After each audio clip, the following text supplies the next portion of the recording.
Hey, everybody, welcome to another episode of the Dark Art Society podcast. I'm your host, Chet, and this week I interviewed and caught up with my old friend, David Stoupakis, the amazing painter. We've been showing together since the beginning. We kind of, came up together in the art scene, and we are both in this H.R. Giger tribute show at Copro that's happening Saturday. If you're hearing this, I'm recording this on, I always forget to do it, on the 7th of March, 2023. And the show opens at Copro Gallery on the 11th of March. So that's Saturday. And you can see behind me, just finishing this painting. Was sitting out in the sun to dry the paint. And now I need to finish this thing off today so I could varnish it tomorrow, which is Wednesday, and then frame it. Yeah, I gotta get cracking on it. So, anyway, yeah, it was great catching up with David. He's such a great person and such a cool guy and fun person to talk to and so talented. He's just awesome, just an awesome guy. And he's, his podcast, that he was doing a while back is really what inspired the Dark Art Society podcast. So we really have David to thank for this podcast, because I don't think I would have done it if I wasn't inspired by his podcast. Yeah, so it's really fun. Great conversation. Great time flew by. And yeah, so that's what's happening this episode. That's what's happening with me as far as my art life update. It's just been working on this painting mostly. It's pretty big, 24 by 48. It's coming out good. It's just, I finally, when you're working on paintings, sometimes it's like you're almost there, and then one thing clicks and you're like, oh, I see it, and then you can finish it. And I just saw it last night to where I'm like, okay, I know what I need to do. So now I have to do all that stuff and finish the thing. Yeah, and then finish it tonight, varnish tomorrow, and I'll have to frame it tomorrow night or tomorrow morning, and then it gets photographed Thursday, dropped off at the gallery, and then the show Saturday. Yeah, it's crazy. Anyway, the conversation with David was so fun because we were just talking about how ridiculous this lifestyle is, and how our techniques for earning money and how we conduct our art lives are so similar. It's just funny, and I think most artists kind of live like this, seat of their pants. It's crazy, but really fun episode. Anyway, that's pretty much it. Yeah, Valentine, our new dog, settling in. Our new pit bull. She's so awesome. She's so cool. So cool. She's doing really well. Really smart. Really trainable too. Super smart. She's probably one of the smartest dogs we've ever had. Really, and sweetest dogs we've ever had. She's so friendly. So that's really cool. But she's young and she's got a lot of energy, so I have to take time out and play with her and take her on walks and all that. What else? I guess that's it. If you want to support this podcast, go to patreon.com/darkartsociety, and you could join for as little as $1 a week. You get entry into the secret private Facebook group, the Dark Art Society Cooperative, and you get your name read on the air, and I will read the names on the air right now. There's let's see, Tobiah Wolverine raised his pledge. Thank you so much. That's very cool. And we have a new subscriber, William B. Hand, who's a really amazing artist. Like, seriously great artist. And he's got a Patreon too, so you should support that. I'm on there. He's great. He's really super talented. Anyway, also, if you join at the $5 and above level, you get a coupon code to get 20% off any human skulls at skullshop.com. And I forgot to get my skull to show how great these skulls are. Let me get it. Hold on.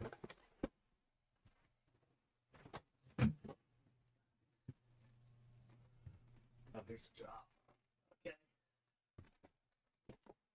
See how amazing this skull is. That's a Skull Shop skull. Awesome. Great skulls. That's what I use for my paintings. Anyway, SKULLSHOPPE.com and join the Dark Art Society podcast Patreon at the $5 above level. Get 20% off. You'll get a coupon code for 20% off everything in the store, or human anatomy skulls. Human, is that what he said? I'm just trying to make sure I get this right. Human, because they might have some other types of skulls. Human skull replicas. 20% off all human skull replicas, which I think is most of what they have on there. Also, if you want to support my Patreon, I would appreciate it. It's patreon.com/ChetZar. And I'm posting all the progress on this painting, everything I'm working on. I post pictures of it. And I'm doing a time lapse of this shortly. As soon as this is done, I'm going to show the time lapse on there, and all kinds of other stuff, tutorials and everything I'm doing is geared towards the Patreon. So also, if you could share this, if you're watching on YouTube, if you could share, like, subscribe, and all that stuff, it would be really helpful, because we're trying to build the channel up, and growth has been pretty good. It's getting more and more popular, slowly. It's slowly inching up, and so anything you can do to help promote it, I would really appreciate. Shares are big. Like Tom,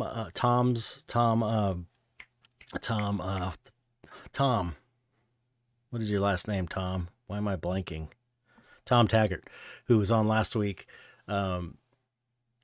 His episode did really well, and I think it was because people were sharing it, and he was sharing it, and other people were sharing it on YouTube or on Facebook and stuff. So it really helps. I noticed his numbers were up on YouTube. It was great. So anyway, that's my ask of you guys. That's it. Let's get on with it. Here we go. My interview with David Stoupakis. And don't forget, Copro Gallery, Saturday, March 11th, the Brain Salad Surgery HR Geeker Tribute Show. It's an amazing show full of amazing artists. I mean, I saw the preview. It looks incredible. It's really a great lineup. All right, here we go. David Stoupakis. Thank you, and I hope you enjoy it.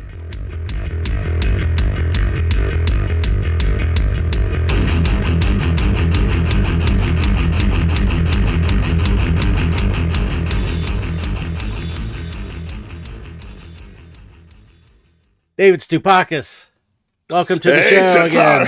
Thanks. Thanks so much for having me back, man. Oh, anytime, man. It's so great to talk to you. It's been a long time. I don't know how long. It's been years, right? Yeah, we text here and there. Yeah. But especially when I had you. I was like, I got that printer. Like, I don't know what the fuck to do with it. Oh, that's right. Because you had the same printer that I had. And then you got that new one, and you were like, if you're going to upgrade, get this one or whatever. What'd you end up with? Did you? I got the same one you got. I don't even know what it is, but the same one you got. The P5000, the Epson P5000, or the 4800 was the old one. I think the 4800 is what we both had. Yeah. That was that gray one. Yeah. And then I got the new version of that. Yeah, the P5000. So, yeah, the P5000. It weighs a ton, right? Like, it takes two people to lift it up. Dude, the guy that ended up, so the delivery guy came by to grab it, and this is at the height of COVID, like right when COVID was like booming, especially in New York too. And I fucking grab it, and I'm trying to help him take it up, and I so out of shape, and I'm going up a flight of narrow stairs that are somewhat steep. We get it up there, and as soon as we get to the top, I rip off my mask, and I'm like. I can't believe you carried that thing upstairs, man. The dude backed up and was like, "Whoa," because he was like, freaked out. I have to look up the weight of this thing right now. Yeah, it's so heavy. I had to get my kid to help me. It was like because that old 2800 or whatever it was there, you could. I mean, it was heavy as fuck, but you could pick it up yourself. If you had to. Yeah, I had to take it to the 114 pounds. It's 114 pounds. Wow, crazy. Yeah, I had to take my 4800 to the repair place, and I was able to do that myself, and actually put it in my car. But it's like, if I need it repaired, I'll have to have the guy come over here. Yeah, this one, forget about it. You have to pay that extra. It is. It's a great. Yeah, but it's such a great printer, man. I love that thing. It's beautiful. Yeah. It's beautiful. And honestly, it's super cheap compared to how expensive the 2800 was, or whatever it was. That was like, I think when I bought that one, it was close to $4,000 or something. Yeah, I think so. Yeah. I can't believe like 15. I think, and then 1,800. Yeah, with the mail-in rebate, it's like 1,500. 1,500. Yeah, I couldn't believe it, and it's like, it's a dream to print on. I love that thing. That's great. Yeah. Once you get it calibrated, it's Yeah. I finally switched to. I don't know if you use rolls. Paper rolls. Yep, that's what I use. Yep, oh man, it's so much better than because I used to feed every paper, by the pack. Sheet in. It's such a nightmare because it doesn't always line up, and you have to read. Yeah. That's what I noticed with this one is that the calibration of this one for printing on, like, if you just want the 1-inch border around it or something, it's pretty right on. With that older one, it was kind of sometimes right. My other one too was so old, man. I had that thing was a beast. I had that thing for I think 15 years before it shipped to that on me. Yeah. I bought. Yeah, that's about same with me because I bought Gabe Leonard's. He had it for 10 years before I bought it from him, and then I had it for like 5 years, and then it finally died. And those things, apparently, that model is super valuable. Like people want the 4800 for some reason. Oh, really? Yeah, because it's such a nice printer. I don't know why, but you can sell it for parts and stuff. But I'm just like, I just got rid of it. Best Buy dropped it off. They're recycling. Right. Well, it's great to talk to you. I mean, I thought it would be good opportunity to catch up since we're both in this Giger tribute show at Copro. Yeah, it's Saturday. That's my piece. I'm still working on it. I know. It's beautiful. It's beautiful. Thanks. I'm in LA, so I can wait. I can wait till the last minute because I just run over there. Yeah. And Gary knows you're dependable. Yeah. He knows I'm not going to bail on him. Dude, the piece is beautiful. And I also heard that, I don't know if this is true, but somebody was telling me, Ash actually said that your piece is inspired by Lilith from Giger. Yeah, kind of. Yeah. Mine is totally inspired by the Lilith piece. I mean, I actually literally, took elements from. Oh, really? Yeah. That was one of the. I think I was telling Ash that I had this weird experience one time where I had like a weird vision. It was really weird, like a God vision, and it was under the influence of just smoking weed and coffee. It was when I was younger when coffee had an effect on me. that caffeine. And so I was sort of like in that state. I was making artwork and I just had this weird vision of this God figure. Like it felt like God. It just felt like, wow. It just felt like it was God. It was amazing. And it looked like that Lilith. And I was like tripping out, the Giger Lilith. I was tripping out like, wow, this looks Gigery and freaky. I think it's cool, but it feels like God, like all this love was coming from it. And it felt like, and it was just so strange that, because any normal person looking at the Lilith painting would be like, oh my God, that's horrible. But we think it's beautiful. Exactly.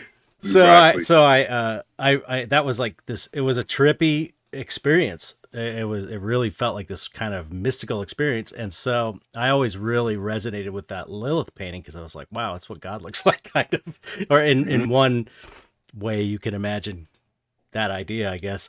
So I kind of just wanted to do sort of, I mean, it was the only real inspiration or the reference is,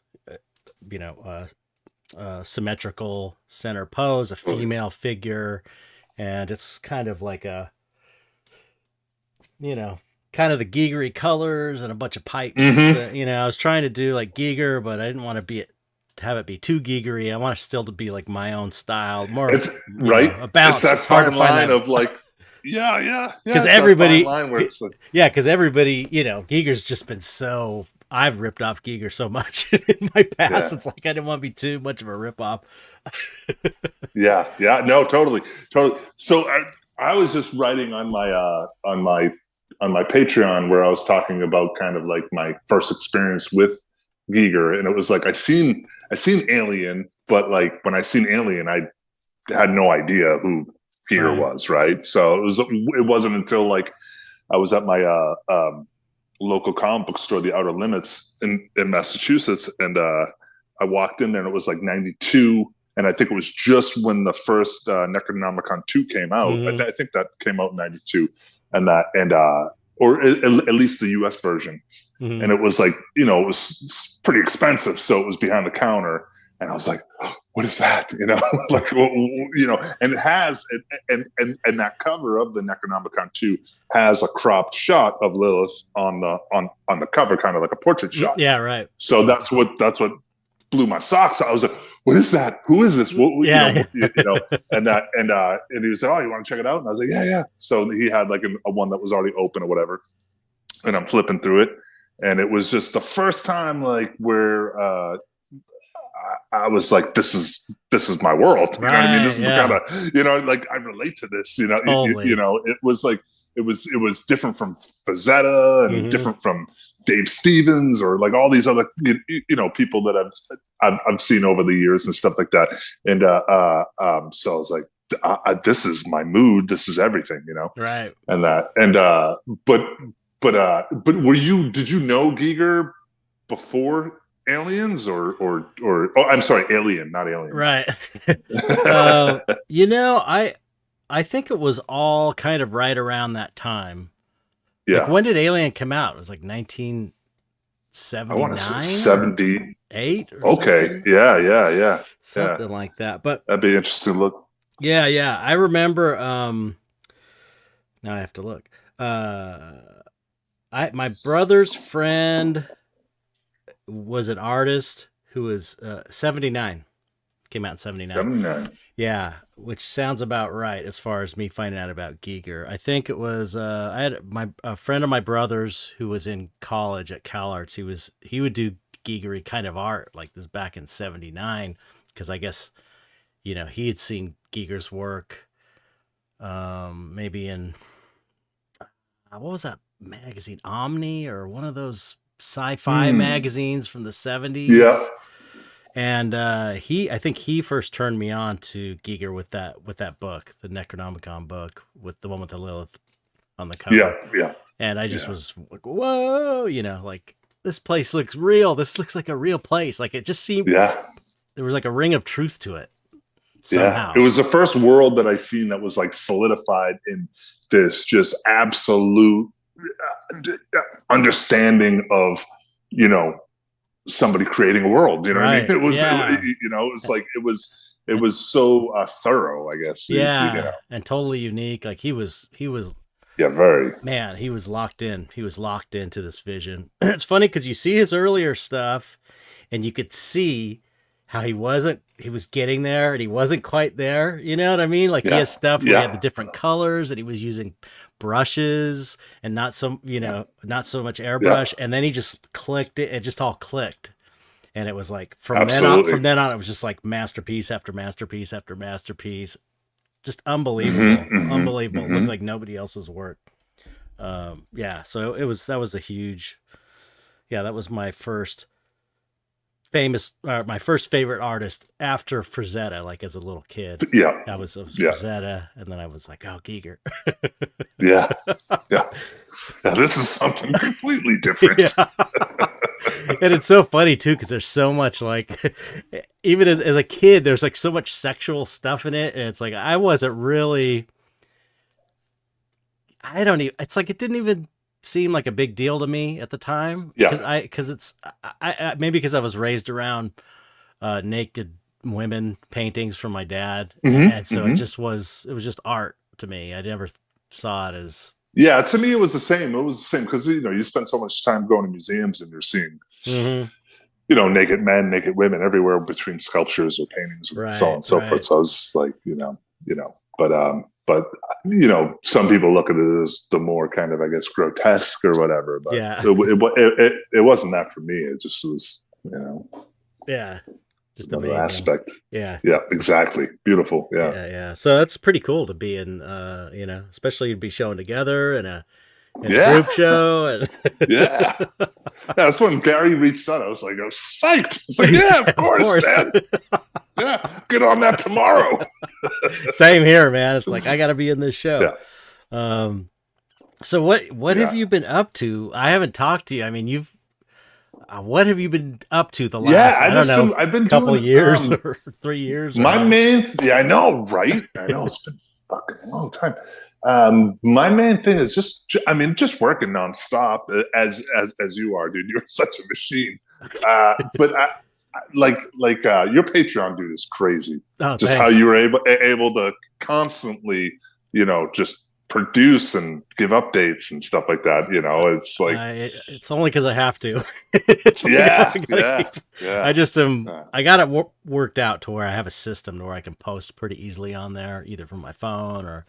But I'm behind on tutorials. Like I owe, I think 2 or 3 months worth of tutorials on there. But man, it's like it's hard to keep up. It's hard to. Do you do those? Do you normally do?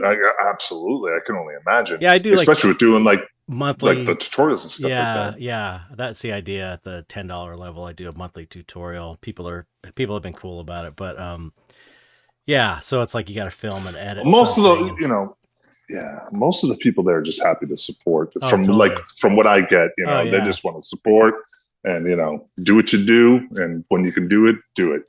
Yeah. And, I've only had one person that was kind of a prick.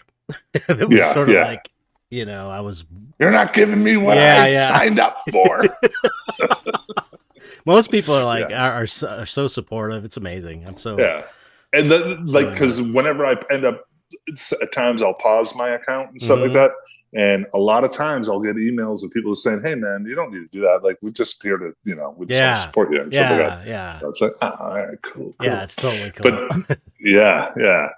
But I just been working like you, and like my main focus has just been kind of focusing on like commissions and stuff like that. Do a little less showing and more of that because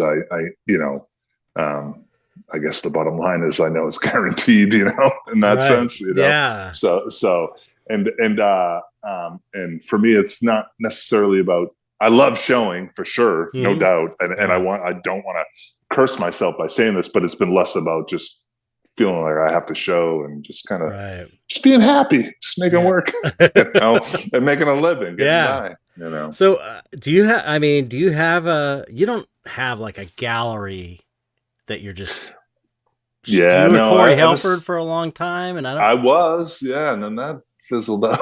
Just kind of fizzled out. I don't know. I think they got a new director, and we didn't kind of really jive, I guess, and that so just because of things. So, I don't want to throw dirt around, but it was cool, and that was fun, like kind of growing, because I was like, I think the second artist that ever showed with them. I know. So it was like kind of like growing with them and stuff like that for many years, and then but no, ever since Paul unfortunately had to during the pandemic, I mean, that was kind of my go-to. So that was New like York. that was to you what Copro is to me. It's exactly, like local, exactly, and it's kind of a main gallery that you're always kind of. And then every single time Paul or whoever the director was, and Paul Booth, Last Rites Gallery, or Booth Gallery, every single time, you know, they would say, "Hey, can you do this group show?" For the most part, I'd always try to make it happen. Yeah, that was such a bummer when that closed down. I couldn't believe it. I know. Terrible. I know. Have you talked to Paul? I talked to Paul pretty frequently, you know, through texts and stuff like that. You know, I got to get out to see him and stuff. Yeah. But, how's he doing? He's doing great. Yeah. He's looking doing great. He's been painting his ass off too. He's been posting like some new work and stuff like that he's just produced and stuff. But he'll send me some works in progress sometimes. And stuff like that. It's cool. I should text him. I should just say hi. Yeah. And I try to do the same as well, you know. Yeah. I'm gonna get Gary's like, do you have an image for I'm doing the preview tomorrow. Do you have an image that I could use for the preview? So I'm just gonna send him a picture of you. I'm just like, hey, I'm doing this podcast here.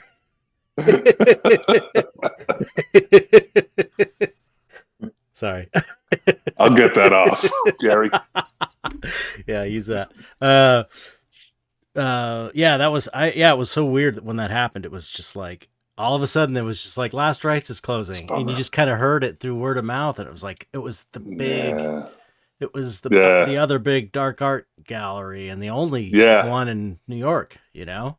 Yeah, they were like, that gallery was so important to me too because of being so close with Paul. Yeah, and like and him really like kind of having my back within just the work. Like he understood if I was trying to do something differently or whatever else. He was up for, you know.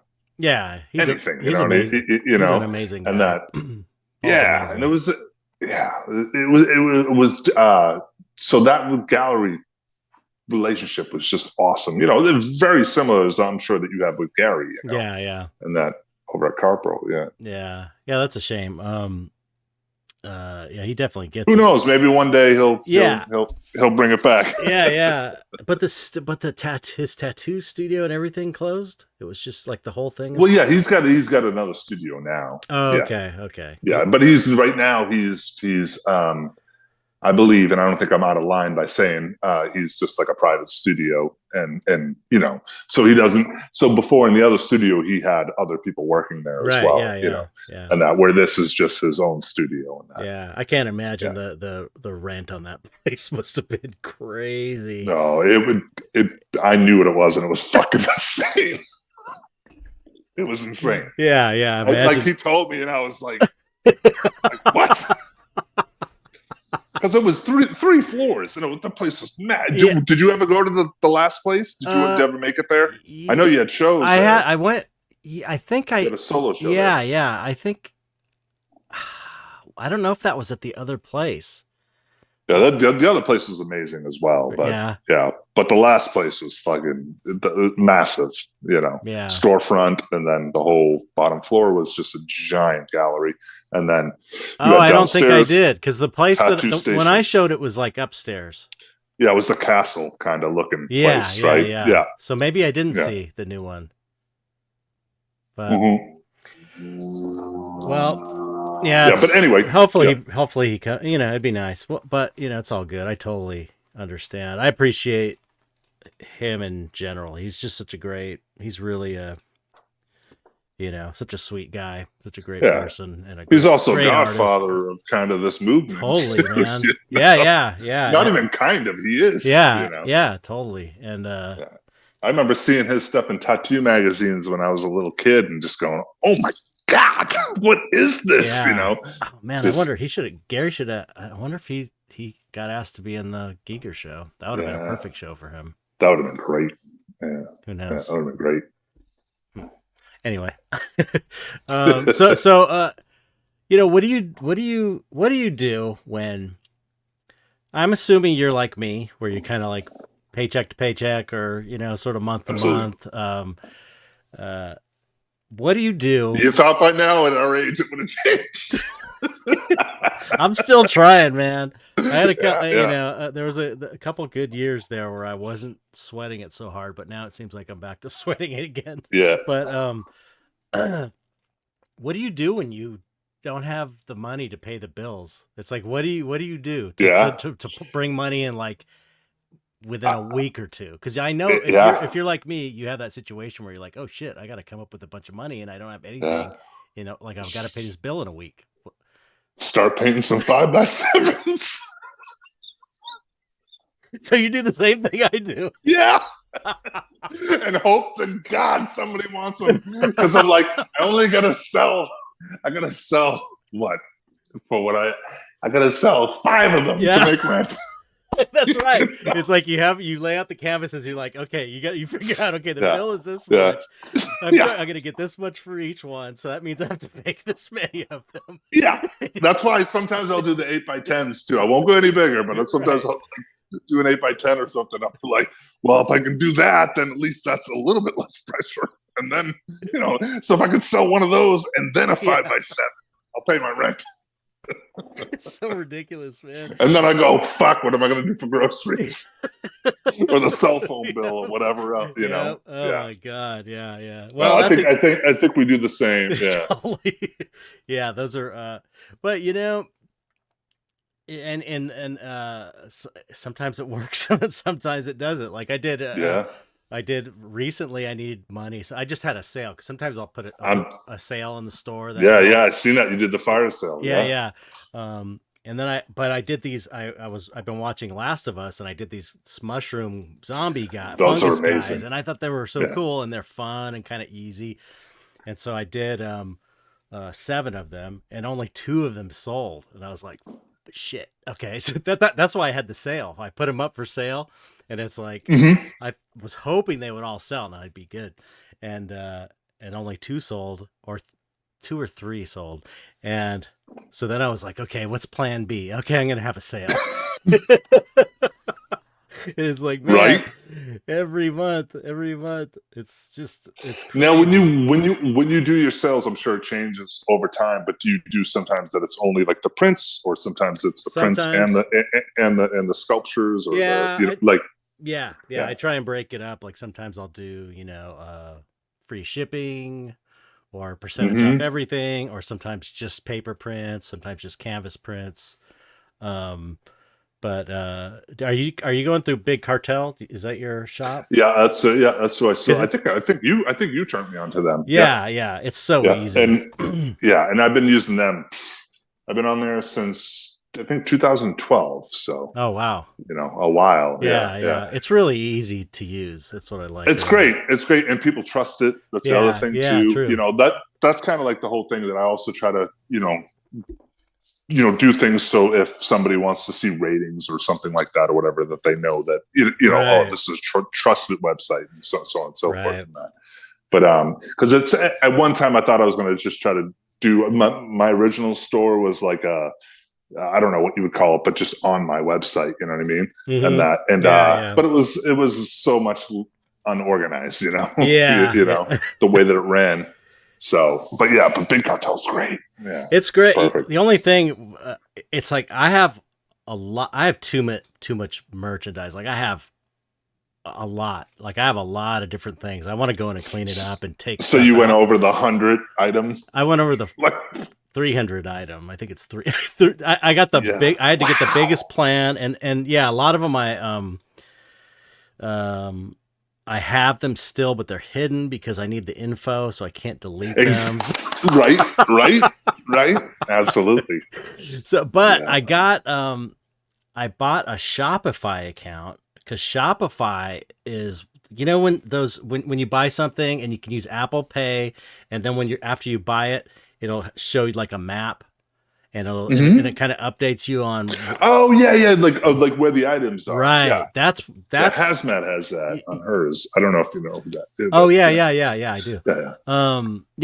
I think that's a Shopify account. So I was thinking, man, I want to get a Shopify account. So I got it, and I went to go set it up, and it's so complicated, man. It's like so complicated that you have to spend a few days watching videos. It's not like Big Cartel where it's like it's intuitive and easy. But you have way more options on Shopify. Like it's everything you could want. But that comes at a price. It's at a giant learning curve. Yeah. So I just haven't even had time to learn it, and I've had it for probably a year now. I had to downgrade my subscription because I wanted to hang on to the URL. So I have to pay like, I don't know, it's like cheap, but it's like you're reserving it, so it's not the full amount. So it's just one more thing I got to learn how to do. Is that so depending, I'm sure that's the same as Big Cartel, where like depending on how many items, it goes higher and higher in tier of what you pay monthly. Yeah. But I think most places, I mean, they're listed on the stock market. It's like a huge company, so I think most online shopping carts are Shopify. So if I ever figure out how to use it, I will let you know. Absolutely. Absolutely, please do. My last thing about Big Cartel, because people are like, why you guys talking about? Hey, this is what artists talk about. Sorry. But my favorite thing about the new adjustment that Big Cartel made is that they take your taxes out. Yeah, that is. And that made me super happy, because that's one, because I'm sure you file your, file your own taxes and stuff like that with doing the artist thing, which is, it's a lot of work. So it's like one less thing that I got to focus on. Yeah, that is great. That is great where they take it out automatically. Okay, no more shopping cart talk. Get back to the dark art talk. So it's just so funny that it's just so not, you talk to other artists and he's like, how do you handle this? And it's like, that's how I handle it. It's not glamorous. It's not really fun. It's like, it's just average to the way that anybody else would probably have to deal with it. It's like, being an Uber driver or something. It's like, exactly. Money, so I got to do some more Uber driving. Oh my God! Except we get cool stuff. Exactly. In the like in between, and try to figure that out, because for me, and I'm sure you're probably similar, like I still do everything myself. You know what I mean? Like I pack everything, ship everything, paint. I got someone who comes and helps me pack and ship. That's great. And pours my resin stuff. That's amazing. It's huge. Yeah, it's like there's a point where your business grows to where it's like, because I had this one Christmas where I had I had really good sales, and I forget what it was, but I had to do. Oh, it was stretching canvases. I think it was one of the first years that like printed canvases and then stretch. Because I can do 11 by 14 canvas clays on our printer, the one we got. And so and those finally do well. At first they didn't do well at all, but I sell a pretty good amount of those. But I had to stretch them, and it was so many that my hands hurt at the end of it. They hurt so bad from stretching the canvas. I was like, I can't do this on my own. It was just a nightmare. And it just kind of worked out. My wife helps out, her friend helps out, so I do have help now. And my daughter-in-law helps out sometimes. She'll come and print out shipping labels for me. So I have some support, which is, like I said, it's great. But I'm the one who knows everything, who knows what's going on. That's what I was going to ask you. So I was wondering, like, how hard, because my thing is I'm a little bit of a control freak within like the way that I wrap stuff and the way that I do stuff and that. And so I was wondering how hard that was for you to let go of that side of it, or well, it's just there are people that I can trust, that do a good job, so it's not if it's kind of just like saying, hey, this is how I do it, this is how I do it, and keep doing it. And it's worked out really well, so I got no complaints about that. It's been huge. So it's just it's another expense though, and when you do it yourself, that's the thing. It's like you have to start weighing out. It's like, okay, does it make more sense to pay someone to do this, or versus how much time I'm going to be spending? It's like, what is my how much time I'm not going to. Yeah, no, Yeah, I'm not yeah. going to be painting. Yeah. What's Yeah. my hourly rate if I break it down compared to someone I could, what's their hourly rate going to be? And you have to start measuring your time in dollars, kind of. You have to start Yeah. putting like a rate on your time.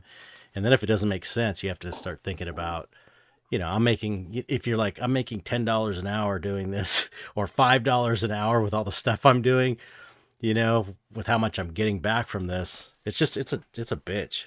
It's a bitch. Mm-hmm. It'd be so nice if there was some kind of support from from that side. Yeah. from like the government or something. Not that I never Absolutely. used government programs for anything. I didn't get any PPP loans. I didn't get shit. I just managed through COVID on my own. But it's like, it would be nice if, because there's a lot of people like us that are independent. And they've already proven that they can do it. So yeah, exactly. Like with what they were doing, it's like it's very easy to and it's like people like us we're not using government services that much, or like you said, I'm not drawing unemployment or Social Security or anything like that at this point. So I don't know, it's all fucked up. But it's not gonna happen. But it would be, no. Oops. Let's just make them richer. Yeah. Fuck the artists. Go that way. Everybody else, good luck. Yeah, you're on your own, buddy. Just work harder, grind harder. That's like these grind set, people like just grind. It's like, man, you get, you can only grind so much.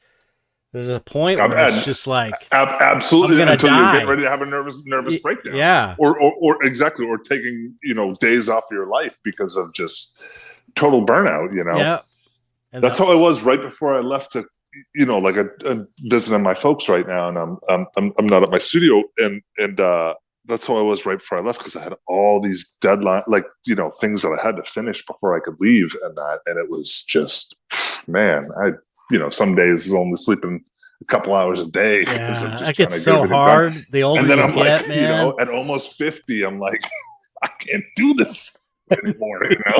It's like you physically can't do it. It's so bad. Yeah, it's so bad. Your body starts hurting in ways that you never, Yeah. But yeah, how do you adjust your year? I've always wanted to ask you this and that because I find this fascinating because of I think about like how I try to make things work, but like adjust your year of whether it's commissions, with other kind of commitments, solo show or group shows that you have going on, right? Like how do you work that? It's honestly been since the very beginning, early 2000s when I started. It was like, okay, go. You get your first sale, do whatever you need to keep the money coming in, agree to every group show, blah, blah, blah, blah. And then it gets to a point where, it was after maybe 10 years where I could be a little more choosy on which projects I did. Cause I was literally at first, I would do any show just to get my work out there. And, me too. Yeah. And, eventually, let's see, this is the first year where I said, no solo show. Like I think this is the first year I haven't done a solo show. I think, which is like, I was doing them every year, sometimes twice a year. It was, I know. That was crazy. Stupid. But yeah. And because I just didn't want to, it's money and you don't want to miss an opportunity. And absolutely. I was so dedicated to making this happen that I was like, I'll do anything, I'll kill myself to make this happen. It's like, if I die in the process, so be it. I'm going to make this happen. That's how dedicated and committed I am to this.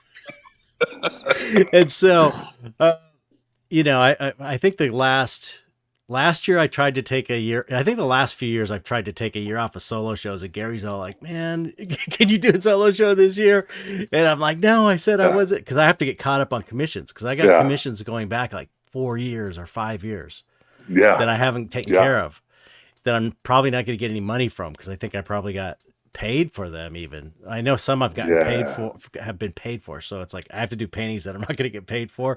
But so I finally last year I said I'll do a solo show, which did well and sold out and everything. And That's amazing. yeah, last 2 years I finally had sellout shows. And first time though, I never had that before. I was That's like, amazing. it was so cool. Yeah. And so I told him last year I'll do a solo show to not do, you got to give me 1 year off so that I can try and get caught up on all my commission stuff. Commissions, yeah. Yeah. So I've said before that my career was so like full steam ahead with seat of your pants with no planning, and it was going so fast that it's like I put the brakes on in like 2015 or 2016, and it's just now starting to slow down. Yeah. It's like 4 years to slow down. A while, then. And people who listen to this podcast are going to be like, yeah, he says that every year. But I got no solo show this year, but I couldn't not do the Giger show, and I couldn't not do the LA Art show, and there might be the Blab show at the end of the year. But that's it. That's it for shows. So I've been saying no to every show I've been offered just so I can focus on getting commissions done, because I feel like if I often make the joke, I'm just trying to get to zero.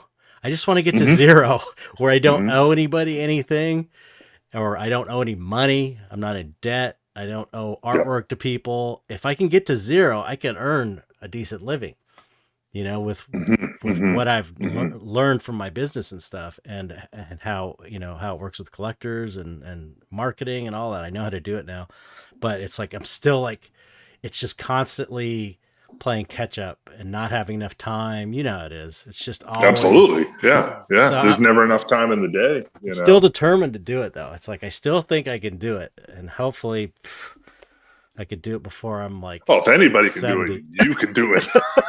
You can definitely do it. It's hard though, man. Oh man. What about you? How do you plan your year out? Yeah, my thing is kind of like where I'm. You don't do as many solo shows. No, I stopped. How many years ago? Well, I didn't fully stop. I mean, I did one with a bin art gallery in the beginning of the pandemic. I feel like it was. Yeah, I did one too. And then that was my last solo shoa with them. And that, I'm not my last. I mean, that was the last solo show I had with them. Right. Because that sounded fucked up the way it said first. John, if you're listening.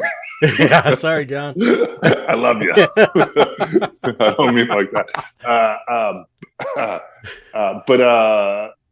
Yeah, so I haven't done one since then. I can't remember what that was. Must have been when the pandemic kicked off, or whenever that was. 2020. Yeah, 2019. Yeah. So basically, like, I just try to do, commissions, and then, as I'm working on commissions, like, my thing is usually I do a certain percentage up front and then the rest on delivery, because I hate delivering something and not getting, it's hard, man. Yeah, it's rough. I did it once before and it was really, really rough. Or I got something, but it was not nearly what I thought it was going to be. I was like, and then I looked back and I was like, oh yeah, because it's been taking so long. Your prices have increased, but you're still getting the old rate. I hate when that happens. Exactly. So so my thing is more or less of just trying to see, how many commissions come in that year, and then on top of it, thinking about, okay, well, I'm going to want to do some 5x7 sales, do a couple of those take time, out through the year. And then do I have enough time to do a solo show? Or also too, I'd rather do group shows too, because it's like, it's not as big as, obviously, not as big of a commitment, because even if you only do 3 solo group shows that year, that's only 3 paintings that you got to do. It's also, it's nice doing one painting. Absolutely. I really like, it's cool to do a solo show and like, okay, this is the theme. They all go together. There's something really to that, but it's nice. It's nothing like doing that cassette single, it's just nice because it's like all your So, attention is on one thing to make it as good yeah, as you possibly can. And you tend to have more time on a single painting than, yeah, trying to do 10 or 13 or 15 or whatever. So yeah. And you don't have to carry that story out through 12, like right. Yeah. Yeah. or Yeah. however many paintings are in a solo show. I mean, I kind of, Yeah. I would, I'd like to do like maybe a solo show, kind of like Todd Shore. I remember I saw Todd Shore do one where he was like a solo show, but it was one big painting. It was like this one. It was one I painting. think I know which one you're talking about. Yeah, it had that crazy frame on it too. I Yeah, think. yeah, yeah. Yeah. Well, no, I don't. This, I don't. This might have been a different one. This is at Mary Karnowski. I know the one you're talking about, though. Okay. It was one painting and one study of the painting. That was like his show, and it was That's just. right. But the painting was so amazing. It was just like, okay, this is one show's worth in one painting. Absolutely. Yeah, and there's also a really great kind of thing too, where it directs you into kind of that one piece where you're not getting distracted by all this other kind of stuff that's going on. Yeah. I mean, however, that's the thing that's so special about a solo show, is because you're trying to tell this narrative story out through the however many pieces are in the show. But yeah, but just like, it kind of reminds me of like going into like a what's it called? Where you like a confession type of booth or something, where you're just going in there, and just to study one thing. Yeah. I could totally see that. Yeah. So, I mean, is this something you do every year? You try and like plan it out, or you kind of like? Have you ever planned out your whole? By the seat of my pants. No. I tried planning. Planning it out. Yeah. I would love to, but it's like, the thing is, like, as it kind of progresses, so it's like, okay, now I have like, so many commissions. Okay, well, now I know that I'm only able to do so much. And then you keep moving stuff back on the calendar. You just keep clicking and dragging and moving stuff back and back. And then they're all piled up. Yeah. Or something crazy comes in that you can't turn down. So you're like, fuck. Oh, right. Or some huge bill comes in that you didn't expect. And then it's like, oh, I got to throw something in. Yeah. It's insane. Yeah, exactly. But yeah, no, I try, like, usually by like, the middle of the year, or a little bit before, like a quarter of the year goes in, then it's time to like, that I kind of have it. So it's kind of somewhat planned out, because it's like, okay, now I know I'm only able to do this much more in that. Right. But, yeah. I've been doing pretty good, actually. This year I was like, okay, I'm going to get caught up because I got that Kickstarter still. I've still got stuff from my Dystopia Kickstarter. Oh, yeah. That I had rewards that I have to deliver. And I still have rewards too. And oh, really? Good. Yeah. I'm glad I'm not alone. And then I got Patreon studies. Like, I have at the $50 and $100 a month level. If you do it for a year, every year you get a study, a free 5x7. So I was like, oh shit, I owe a bunch of studies. I haven't, I've only given out a few. And so you just rocked a bunch of them. Yeah, didn't you? Those were all for Patreon studies, and it was like 30 something of them. And I was like, oh man, I busted them out in 3 or 4 weeks, just cranking on them. And then I went and I realized there's a bunch of people that weren't current subscribers that I owed studies for, that I never gave them to. And they weren't showing up when I was doing the search of active subscribers. And it was like another 35, and it was like 70 studies. So now it's like, now I have to do a bunch more, but they're, it's just, it's like, I knew this year was going to suck. It was going to be hard because it was going to be catching up with everything. So it's going to be, painting these busts for Kickstarter, shipping. I got most of the books are out, which is good. It was like the main thing. Those are, and so beautiful. Oh, thanks. And so yeah, it's that and commissions. I've got a list up on my wall, and as soon as I'm done with this Giger painting, I'm gonna try and start scheduling, everything that I have to do this year. And the thing is, I don't have like money in the bank to live on while I catch up on all this Yeah. stuff. So So then you're gonna have to do. I have to factor in, okay, I'm going to make, maybe, you kind of, one way I figure out sales is what holidays are coming up, you know, Mhm. you know, Memorial Day sale, whatever. And then you kind of can like go, okay, Yeah. so I can probably, you look back in your sales history at Big Cartel on the dashboard and you can kind of figure out, well, I make around this much usually. And try and estimate it. And it's like, my brain is, it's just like our brains are not suited for this kind of thing. For the kind of. It's so Exactly. hard. It's like twice as I hard for love. us. Yeah, I love this aspect of it, of like getting to know like how like my business personally works, and and that and kind of to get back from what I put out and so on and so forth. Yeah. But at the same time, it's like, well, me and you both should just be painting. Yeah, right. I know. And that it's like because that's but then it's like you get to have to do this other stuff and learn this aspect of it and get the kind of full run of it, which I appreciate because of the idea of like I don't want to know nothing about my business. Yeah, you know what I mean? Yeah. It is like I feel like it's made me a way more well-rounded person. Like it's been kind of good for my personal growth to like absolutely. You know what I mean? To look at what you're spending, your supply, how much money you're putting out versus coming in, and how much you're making each year, and if it's growing and all this stuff. It's like it's kind of fun to dive in there and see all that stuff. Yeah. But there's so much paperwork and minutia and like when taxes come around, it's like I got to download the Big Cartel sales, and then you got to put them in an Excel spreadsheet and a PayPal. Yeah, then it's like, okay, I've got Stripe one or whatever. Right? It's like you got one for Patreon, one for PayPal, one for Big Cartel, and then the Big Cartel does Stripe and PayPal. So it's like you have to figure. It's oh my god, it's such a nightmare. It's such a nightmare. It really is. And really is. But that's how much we love painting. Is we put up with that shit, Exactly. There's nothing more that I'd rather do. Yeah, just that's it's crazy. But so have you have this new like show with Damien, right? This traveling show. What's going on with that? Cities. Invisible Cities.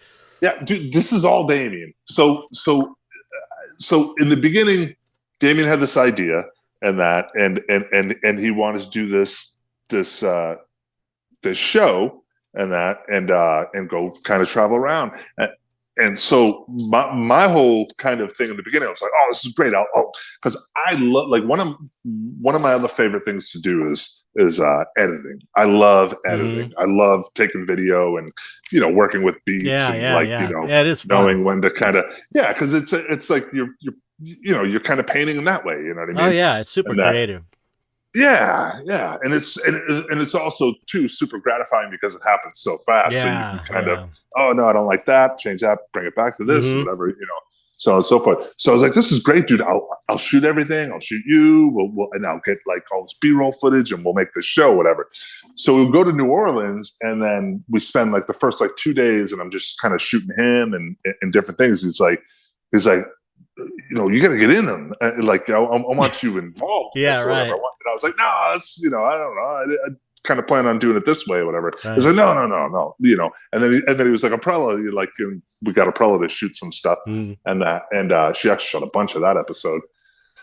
And so then I kind of started just doing it with him and being kind of his, like, guy on the side asking questions and stuff. Because Damien's super knowledgeable of what he's into and stuff like that. So he just he retains information like crazy. Yeah. So I'll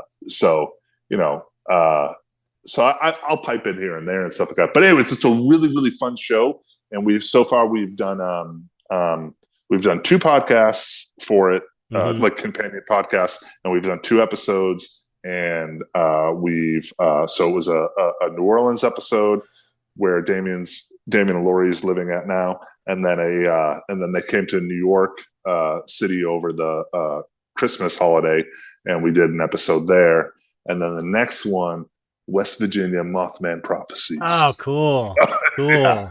So I think we're going to start to kind of take a little turn, like start to try to do a little bit more kind of supernatural stuff too, because we're both really into that stuff too. That's so. You know, it's a good time to do it because a lot of shows like that are pretty popular. Popular, yeah. You know? Have you seen that show? Now I'm gonna look it up. It started out, I think, at. Oh, wait a minute. Oh man. Okay, I know the guy's name, Greg Newkirk. Well, that sounds familiar. His name. Yeah. Okay. It's on the tip of my tongue. It's on the tip of my tongue. The worst, right? Come on. Hellier. Have you seen Hellier? Hellier. Yeah. It sounds familiar, but I don't know. It's on. I think it's on Amazon Prime. Okay. I think it's really good. It's like one of those. It's like a ghost hunting show, but it's not lame and stupid. Yeah, it's not like it's not like a bunch of phony. It's really. Did you hear that? Yeah. It was actually the first one that I saw where I was like, oh, this is actually a good ghost hunting show, and I think it started. Oh, it was a YouTube series. They just did it as a YouTube series, and it got picked up. And you'll dig it, man. You got to watch it. It's really good. Okay. I'm sure. Hell yeah. It's got like Hellier. Hellier. Hellier. Because the first one was like, hell yeah. Hellier. Hellier. Yeah. It's. I wonder if Damien's seen it too, because the guy's wife is into like witchcraft, so she, it's got like a magic element where she's doing rituals and stuff, and they just have like more of a kind of an advanced take on all this stuff. I was really impressed with a lot of the ideas that they were talking about and stuff. It's just not the standard goofy ghost exactly show. So anyway, point being, it's probably a good time because these shows are popular, I think. So that'd be Let's awesome, put it this man. way. Damien already got himself one of those e-meters. So he's into it. So. Oh man, and I'm into it. This so is like, so cool. That's so cool. So do you just do it kind of like as when time allows? I'm sure he's pretty busy. So unfortunately, like me and him were supposed to do it in February, and then February got pushed back, and then we're supposed to do it in March. But I'm here now in Canada, but like I'm planning on being back at some point, and that. So we'll either do it then or after. But it's hard because, as you know, it's like then you got to. You got to make money, so it's like you have to fulfill those commitments first, and then it's But we started a Patreon for that, and people have been super supportive on that too. So excellent. So now we're being able to, by that stuff happening, being able to fund the trips by either paying for plane tickets or so on and so forth. Cool. So, but I would love to do it so we're at least putting out a new episode once a month. Yeah, that would be cool. But yeah. So, I mean, ideally, it would be great where me and him could take like a month just to like go shoot a bunch of shit, so then you could build a whole year's worth of every week. You have a new, kind of episode. That's the way to do it. But also, editing a full like our episodes are around an hour or maybe even longer than an hour. And it's like, it's a lot of editing. It takes a long time to do an hour video, man. Yeah. Especially trying to put in all this extra footage of other things and all that stuff like that. Or footage of what you're referencing. And right. Is it Adobe Premiere are you using?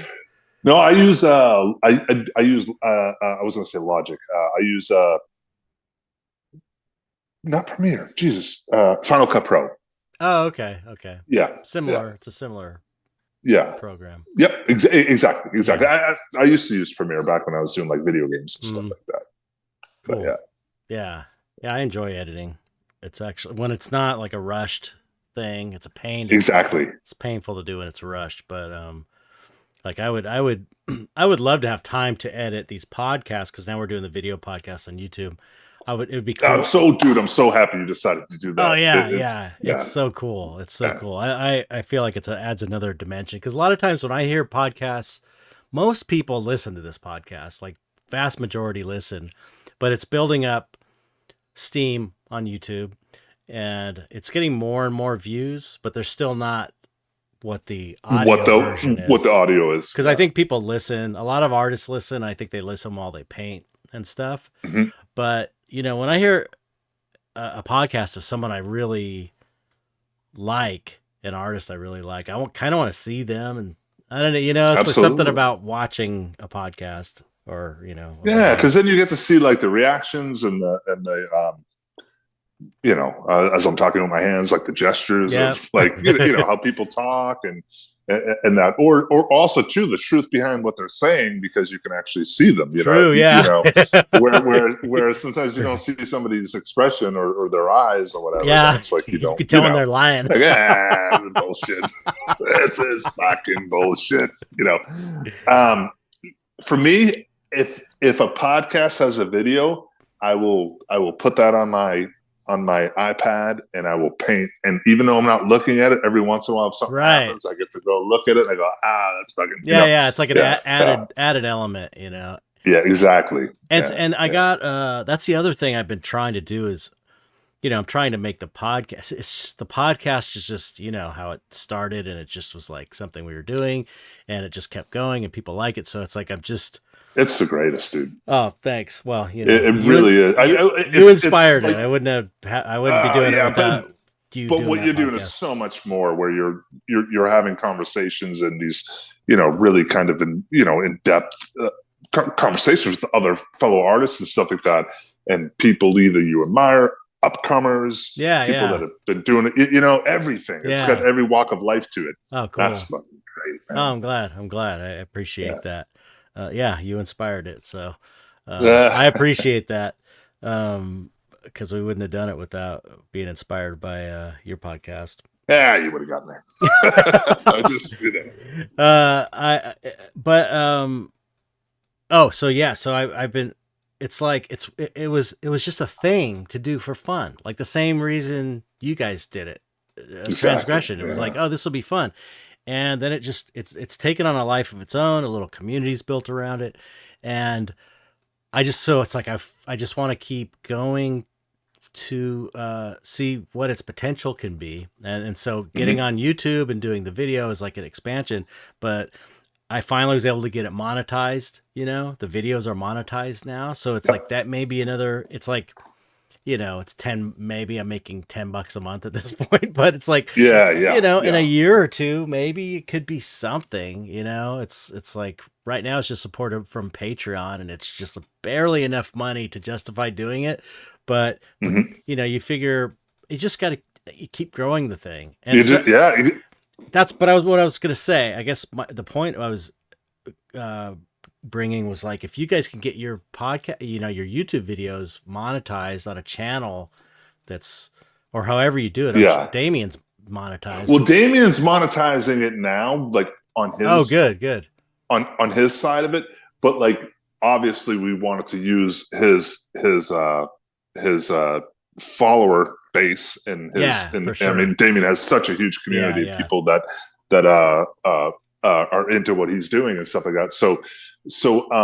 So we kicked it off that way, but I just recently built a invisible. There's nothing posted there yet. I'm gonna, get over the 2 episodes that we have, as well as the podcasts and stuff like that. But right now, I just set up like an Invisible Cities YouTube channel that we will start doing and try to hopefully build that up and stuff. And, so like the next video that we do, we'll, obviously try to get people, hey, by the way, we got a new YouTube channel. Right. Cause the thing is, like, Damien has,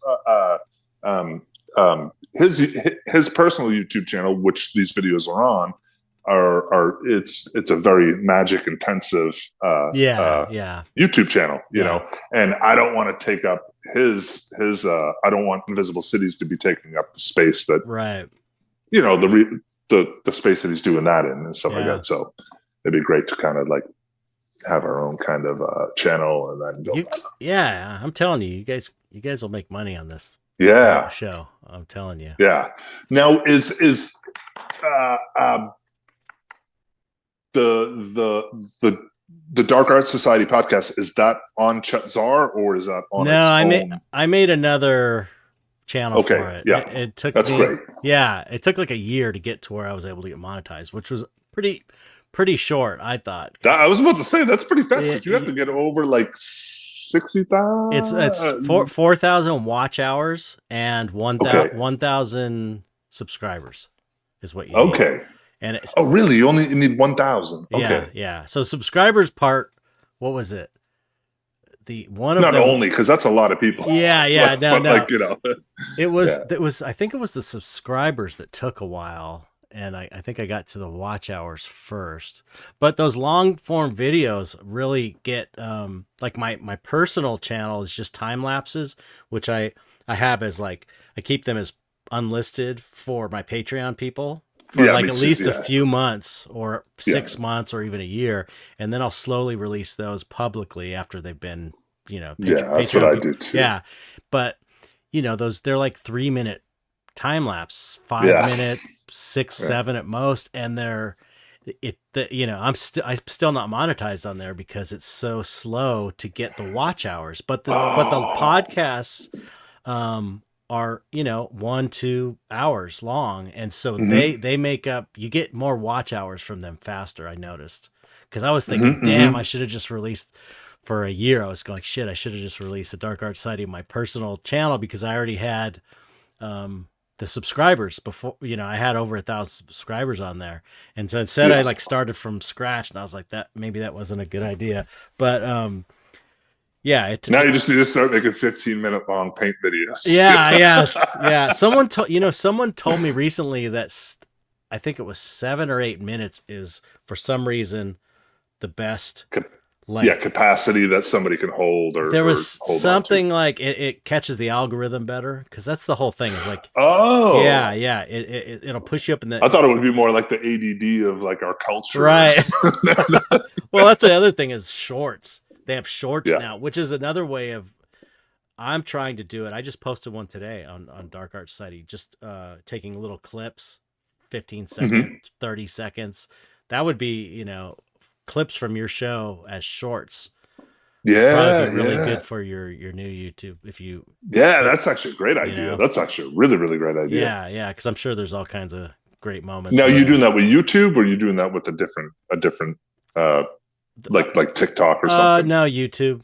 Yeah, YouTube, and that's the thing. It's like I also have like an Instagram account for the Dark Arts Society, and I haven't posted on it in 6 months maybe. It's like I was posting every week when there was a new show, and it's like I got to get caught back up. It's just like I can't handle all of this stuff, man. And I don't have a TikTok account. I don't, it's like I don't either because I'm like kind of still, I don't know if I believe in all that shit, but like I hate TikTok, man. Also, I have to say. Also, it's just like one more thing. Like, how much shit do I need? I'm on Facebook.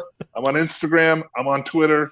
Like, that's it. I know. I went to Twitter at the beginning of the NFT thing when I was trying the NFTs. I just talked about this last episode, and then it's like there was so much less pressure on me because I had less of a following on there that I was like, I got away from regular social media. And when I went back, it's just like, oh man, this is too much. So I have been away from all social media. Like I'm not on there like I used to be. I'm just putting everything on Patreon. It's like, that's good. Yeah. People think I, disappeared probably, but it's like I'm posting all the time on Patreon. It's just you got to pay me. You also post on pay me $1. Dark Arts Society. Yeah. Exactly. That's exactly. Yeah, that's what I'm kind of so cheap too. or $3 or whatever. It's cheap. It's like but it's crazy. It's crazy. Yeah, it's hard to keep up with everything. It really is, and it's also that side of too of. You don't want to get sucked into that world of being on it and checking your likes or checking your fucking all that crazy shit. And thankfully, no, go ahead. Yeah. No. Just to say, thankfully, I don't have that problem with it, and I'm very like I'm kind of like that post and just leave it alone, or and just maybe at the end of the night I might go check or some shit like that, or something, see if I get any DMs or something. But like, but other than that, it's like but it could be like this the soul sucking fucking entity, for people, Yeah, it becomes like as bad as working a 9-to-5 job that you hate. And then it becomes like I'm painting for fucking Instagram and not for myself or for people that dig my work. I'm painting for the algorithm. That's the AI robot takeover that everyone's like the Skynet takeover. Everyone was like, oh, it's gonna be like Terminator with robots coming with machine guns. No. It's algorithms. It's the algorithm that we're all under the thumb of these algorithms. And it's like, you gotta figure out how it's like this soulless thing that you have to chase and figure out how to use. It's such a it's so dystopian, man. Yeah. So it really is. It's like a Black Mirror episode. Yeah, totally. What was your take on the AI art, or like what was? Oh yeah. I mean, I'm sure like you've already talked about this on the podcast, but no, we did like a few episodes on it. Like I had one on it, anti with Steven Zapata. Have you seen? Steven Zapata? He's really great. I'm sure I know the work. Graphite artist. He's really good. Okay, amazing. I'm sure. Yeah, really great, super smart guy. He was the one who first was kind of like. He made a video called An Argument Against Image AIs, and it's a really good video of why he's against it. And because I was pretty ambivalent about it at first. I was like, I'm still sort of like, I could see both sides of it. But watching his video, I was like, oh my God, he's got a lot of great points. So had him on the show, talked about it. Then I had Meets Meyer. Sounds familiar. He's awesome digital, great, genius digital artist guy, and he's like way pro, and but he was like one of the OG. He's the first guy I saw doing weird art with 3D animation and digital stuff back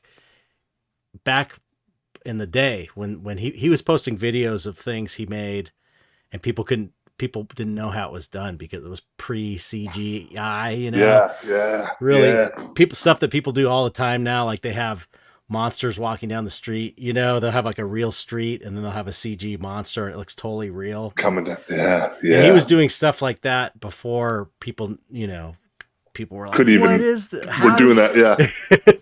But anyway, so he's a great guy and really smart and really super talented. And he gave the other side of it. So it's like I really kind of like gave two intelligent perspectives on either end of it. And at this point, I don't know. It's like when I see AI art, I'm not impressed anymore. It was amazing at first, and now it's just like, it all kind of looks like what I kind of got from it as you start to see more and more that it all has this common thread through it, no matter how different it is. And that the one thing that kind of like blew my mind was oh God, and I know you're a fan of his work too, the German painter, very, very dark art, surrealism, a lot of like Beksinski, he's Polish. Yes. So I've seen people do his work in his or work and reimagine in his style. Yeah. And I was like, whoa, okay, this is wrong. This is something about this is not right. Because this is, it just felt fucked up, So, but I was definitely pro in the beginning because I was like thinking about all the great tools that it could be of like just in the idea, like Hawkbomb and I on I think our last episode, which we don't do episodes as often as we should be, but our last episode was about the AI okay. thing, and that on Gimme Babble, and he was definitely against it, and I kept on being like the devil's advocate of talking about shit. The potential's but like amazing. I think it'd be a great tool for people, you know what I mean, and the idea of trying to figure things out, or if you're in a kind of a block type of thing or something like that. Or if you need like reference of a tree or a sky or a cloud or a mountain or a scene that you want to put in your painting, it's like, for that, it's amazing. It's amazing. Yeah. And then you absolutely, but and also I've seen people. There are people I've seen that like take what they get and they change it in Photoshop and they adjust it and they really do make it exactly. I've seen some of those videos too. Yeah. So I mean, the potential as a fine art tool is definitely there, and it's great. But the main issue is how they trained it, how it how it was trained on data, people's artwork without permission. That's the main, really only screwed up thing about it. I think California has there's a lawsuit happening in California. Well, and also against that. Yeah, and also there's a comic book that was all created in AI, which I thought was amazing, because I saw a video like I created a comic book in 24 hours or one day or something using AI. And it was like, it wasn't an amazing comic book, but it was a comic book, and it's like all the dialogue, everything.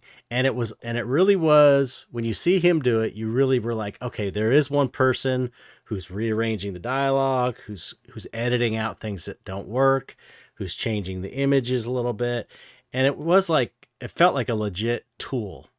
But anyway, point being, someone else, I think it was a different person, made an all AI comic book, and it went, I think, to the. Did you just fart? No, it's chair. I Totally sound like stool. I got a creaky chair. Sounded like it. So it went to. I want to say it must have been the state Supreme Court, because it went to court. Oh no, my bad. That's the other lawsuit you're talking about. This they submitted it for copyright, and they turned it down because it can't. So AI, it set a precedent that AI art cannot be copyrighted. Because it's not, because I think it's not produced by, it's technically produced by a program and not the artist. So you can't copyright the images at this point until they change the laws. But so it's like anything you make in there, all the stuff they're selling is NFTs or whatever. You can't copyright it, so you don't own the copyright. Yeah. So anything anyone makes in AI that's purely an AI creation, what good is it if you can't copyright it? Yeah, and there's the ownership by like Dolly or whatever the hell they own it. And then Midjourney and stuff. Yeah, they own it. Yeah, so it's kind of weird. But I think the problem is where if anybody's like, types in something and they go, "Hey, look, now I'm an artist." I know. But the thing. I know, and everybody knows that's funky and not legit, really. But I think people, I don't know, when I see it, I'm just not impressed with the outcome. Yeah, when I see a great painting, I'm like impressed, and I'm like, oh, that person is a great artist. And then when I see a great AI piece, I'm like, that's pretty cool. It just doesn't have the same. It doesn't hold the same weight for me. Or the importance, That's what I was saying to David too. I was like, dude, at the end of the day, we're painters. It's like we're just, nobody's going to take that from us. You know what I mean? It's like you're always going to have people that are going to want an actual physical original piece where they can see the brush marks and they can see, the work that's put into it and that. And it's, I mean, it's weird of what possibly, because the AI stuff is only going to get better and better and better, obviously. You know what I mean? I mean, you see where we are since what we've done with computers since 93, 94 or whatever, and that now in such a short amount of time we're here, it's crazy. Yeah. So it's like,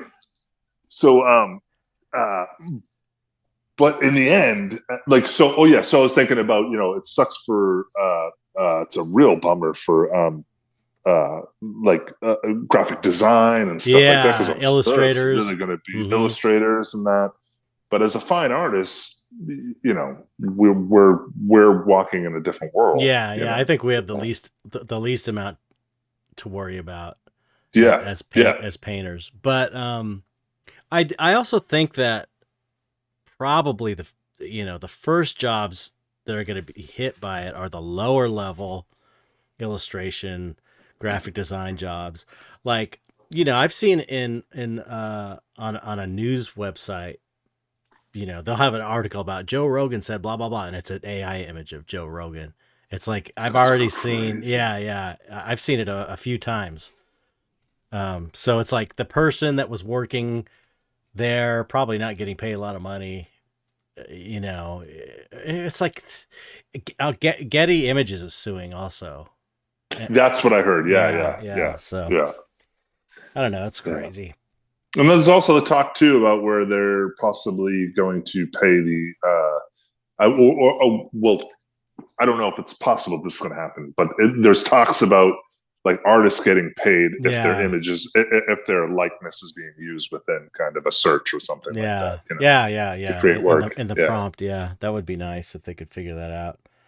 Yeah, I think most people objected to just the not asking permission to be used in the training data, but every time we clicked on that button when we posted something online, the terms of service, we kind of gave it away. Yeah. That's where that's true. That's true. I didn't even think about happened, that. Because that's how they got away with it. Because it was like, because even Facebook had that back in the day and all that stuff, where it was like, basically we own your shit if you post it.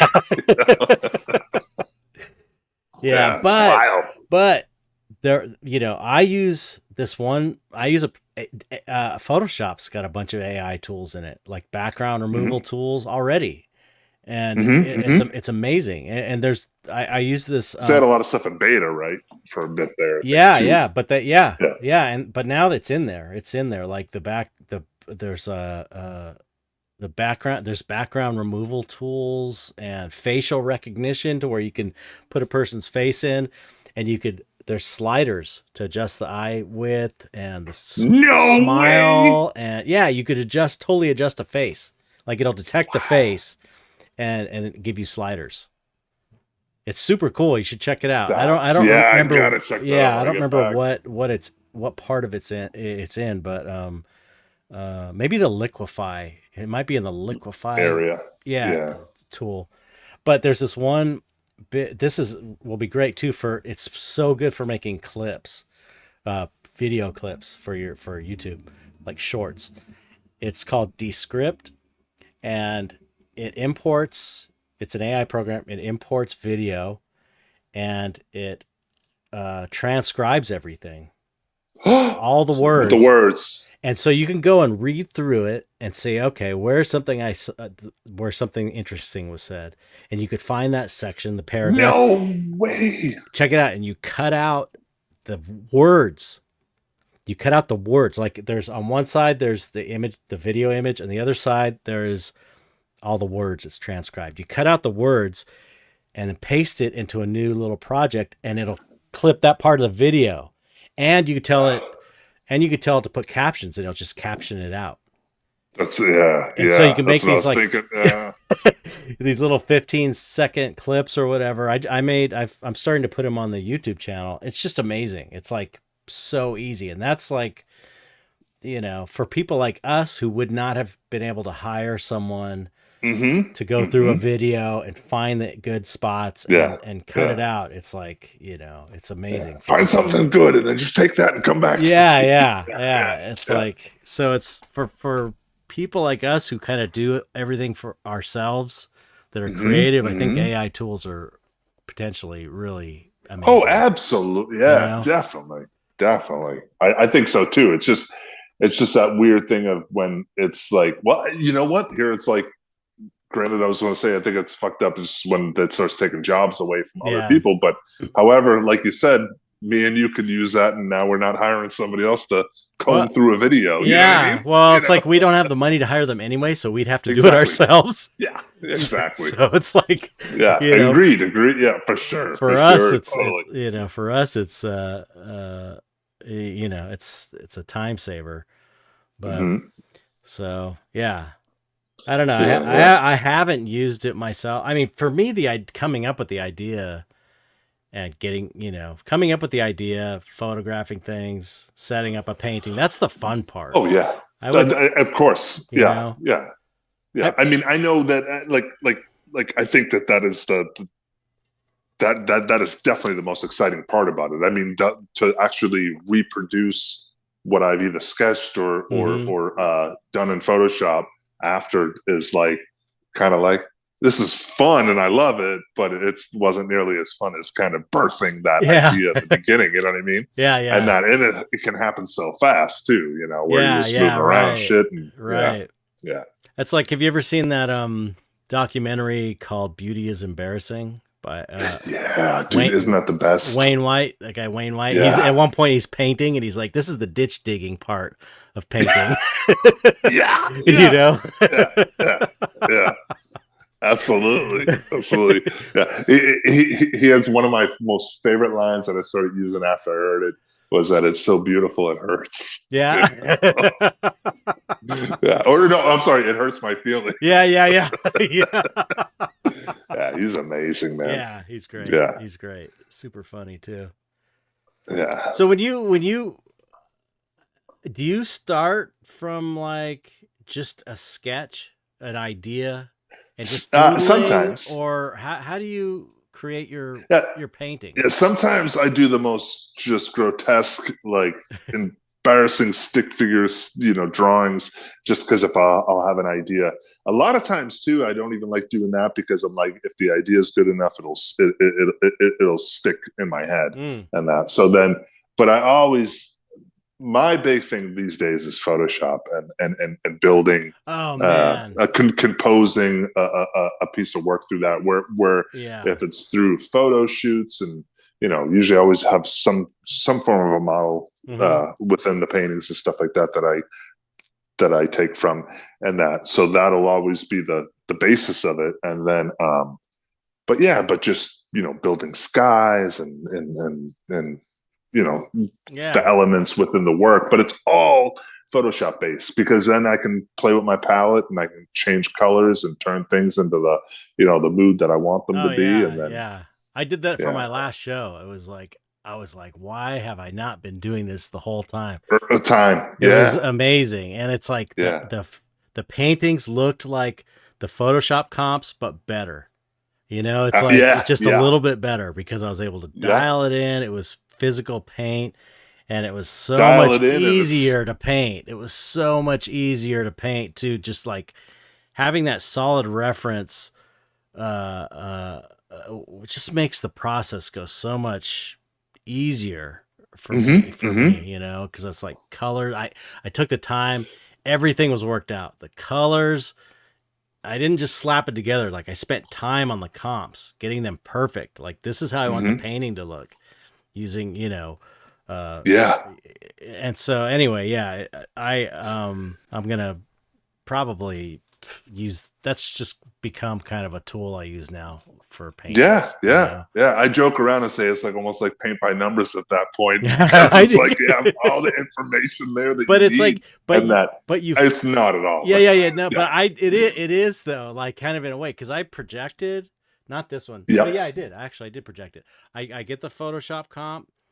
I project it. I trace it with India ink from my projector, and it's like it's like a paint by number, and I can concentrate on painting, and I don't have to think about anything else. Like, is this gonna work? Is the value too weird? Is it is the composition right? Yeah, exactly. Everything's set, so it's like I know. And being such a great mixer, you know that you're gonna be able to Yeah. get your mixing down to where it needs to be. And Right. yeah. Yeah. I mean, I've got the monitor next to the easel that I showed you earlier. I don't know if you can see it. Yep. And I just put like the picture on the monitor right next to the easel. And, you know, that's the same thing I do. Yeah, I do with the iPad. Yeah, or with the iPad. Yes. And sometimes I'll put plastic over the saran wrap. So you can match the color. Match the color. Yeah, it works really well. Yeah. That's a trick that Mix Paint. Yeah, Media. Mark Carter. Mark. Yeah. He's got that technique, and I was like, oh, that's so dope. That's where I got. I love his other little. Yeah. I love his other tool too. His that paint that checker. thing where you, the paint checker, dude. I know. It's brilliant, man. It's brilliant. You know, I gotta especially for newcomers. Oh, dude, that would be amazing getting him on. Yeah. I wonder if you. I love his whole vibe too. Oh, and yeah, like he's the so way cool. He talks and his, you know. And he's got such a simple way of. I don't know if you watched his how his color palette and how he paints. He's got like a certain technique. And it's like so easy. It's like the easiest technique I've ever seen.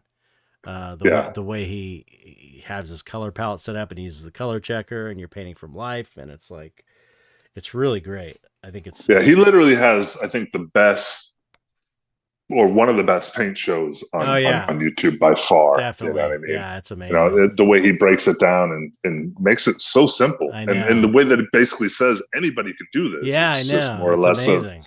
Of, understanding how you have to lay down things and take your time doing it, And have you ever used his paints, his Geneva paints? No, I know that you did though, because I think I seen either a video or something about on your Patreon where you're talking about. Yeah, I did. And you said really cool, incredible, right? Yeah, well, it's like nothing but pigment.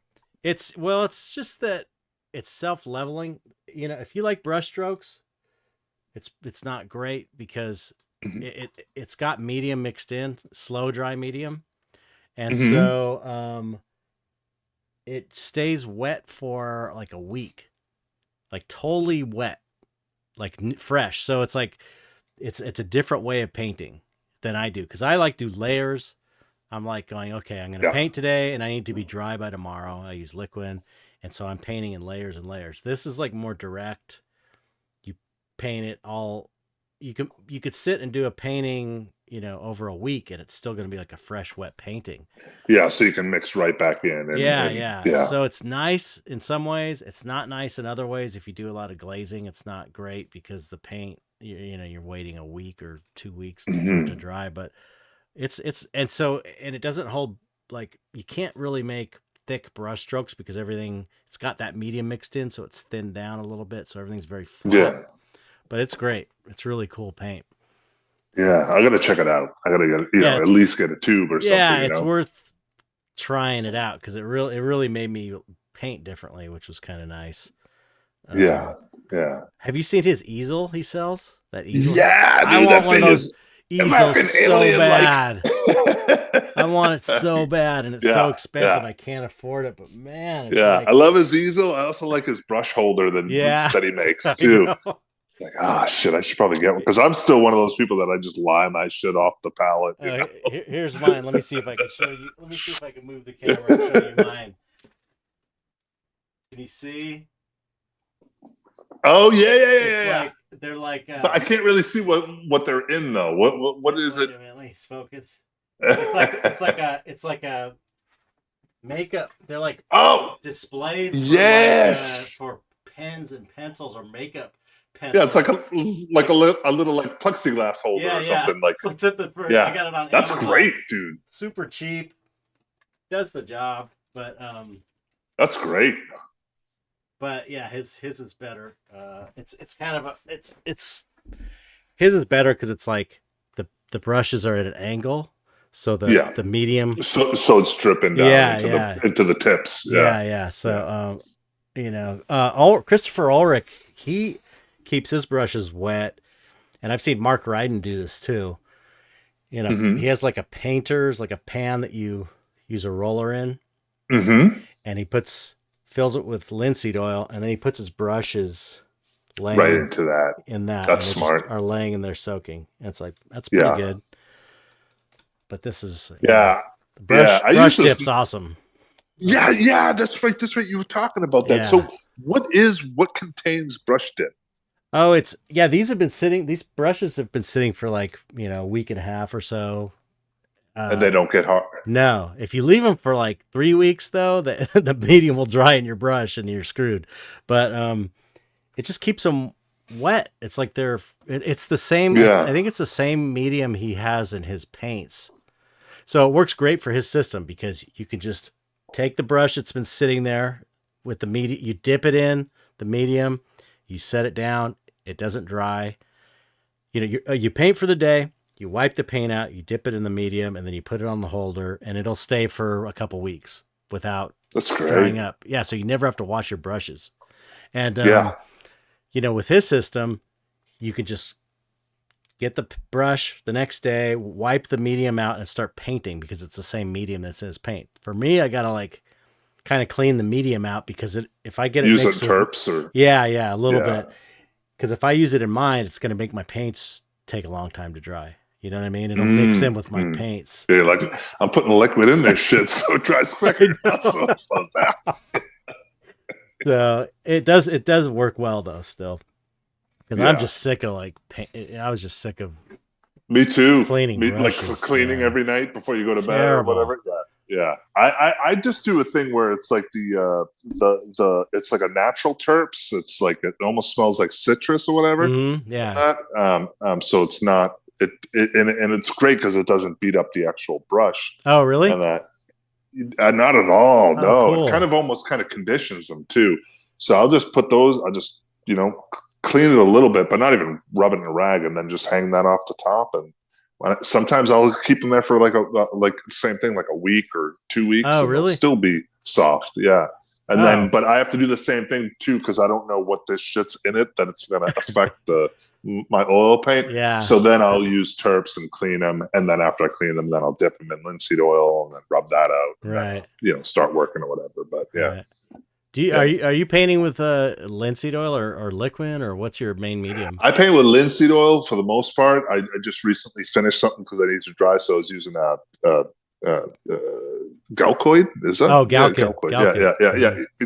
Yeah, Galcoid. That stuff is very really fast drying.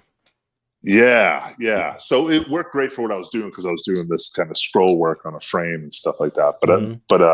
But I try not to use anything other than linseed oil, and it's only because my experiences with liquid, it seems like it had gooped up too fast. Maybe I either used too much of it. Oh, interesting. Or something like that, where like I'd try to get back into something. Yeah. Like, okay, now I gotta totally wait for that to dry before I can paint on top of it. Yeah. Again. I've. Especially if you're glazing, it's great for glazing, but you have to kind of get the mixture right, and you have to,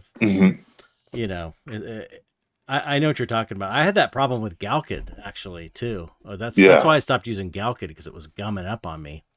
But I remember seeing Sean Barber. He was like a Galkid guy, and he would dip his brush in terps, and then stick it in the Galkid, and then in the paint. So it was like he was kind of thinning the Galkid. Yeah, kind of. Yes, yeah. Getting a little bit of a thinner kind of pull off of it. How long do your layers dry with linseed oil? A while.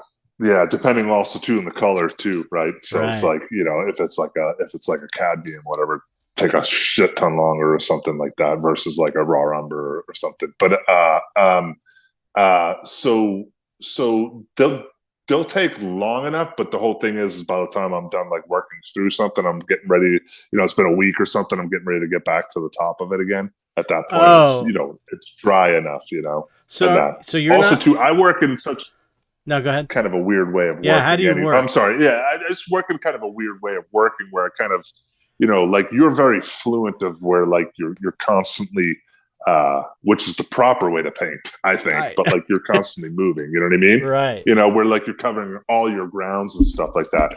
Where me, I almost paint more like a kind of illustrator in the sense of like where I'll just work an area or something. Yeah, like and finish an area off and then like kind of, yeah. Not finish it because I'll eventually go back and bring out highlights or set back things or glaze or and that. But at least bring it to a pretty good completion of like I'm grabbing the form of whatever it is that I'm kind of working on in that. And then I'll kind of, keep working it out from there. And then as I'm going, maybe, start to bring in a background or something so I can balance out the palette on the canvas or panel of what I'm working on. But yeah. So anyways, all that being said was to take me to the part of like, by the time I usually come back to work on something, that stuff's already dry or else dry enough. Right. That way, where I can do like a